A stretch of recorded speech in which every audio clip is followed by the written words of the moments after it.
नमस्कार शेतकरी मित्रांनो, खरीप पीक विमा 2025 हा नेमका शेतकऱ्यांच्या खात्यामध्ये कधी जमा होणार आहे?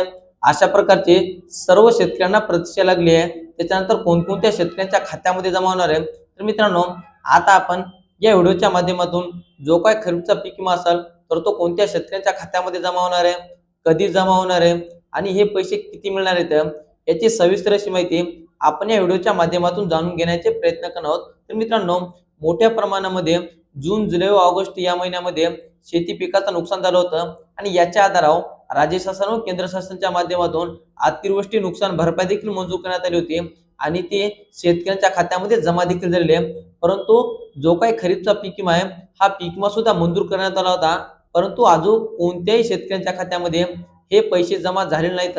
तर मित्रांनो, आता हे पैसे जमा होणार आहेत 20 जानेवारी पासून राज्यामधील सर्व पात्र शेतकऱ्यांच्या खात्यामध्ये हे अनुदानाचे पैसे जमा होणार आहेत। आता हे अनुदानाचे पैसे जर तुम्हाला पाहिजे असेल तर तुम्हाला एक सर्वात महत्त्वाचं काम करायचं आहे, ते म्हणजे तुमच्या खात्याला आधार लिंक असणं गरजेचं आहे। ज्या शेतकऱ्यांच्या खात्याला आधार लिंक नाही तर अशा कोणत्याही शेतकऱ्यांच्या खात्यामध्ये हे अनुदानाचे पैसे जमा होणार नाहीत।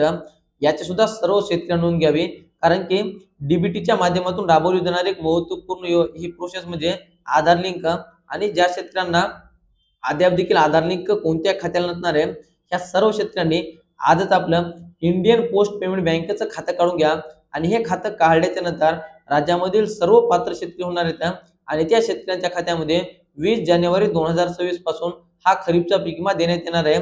याची मर्यादा पाहायला गेलं तर हेक्टरमध्ये 2, 3, 4 अशी हेक्टरची मर्यादा नाही, परंतु एका हेक्टरला 17,500 आणि बागायतीचा जर विचार करायला गेला तर 32,500 एवढा खरीपचा विमा हा वाटप केला जाणार आहे। आता मित्रांनो, येणाऱ्या व्हिडिओच्या माध्यमातून आपण याच्यामध्ये कोणकोणते जिल्हे पात्र आहेत, कोणकोणते तालुके पात्र आहेत, कोणकोणते महसूल मंडळ पात्र आहेत याची सुद्धा माहिती जाणून घेण्याचे प्रयत्न करणार आहोत। चला तर मित्रांनो, भेटत राहू नवीन माहितीसह, नवीन व्हिडिओसह। धन्यवाद।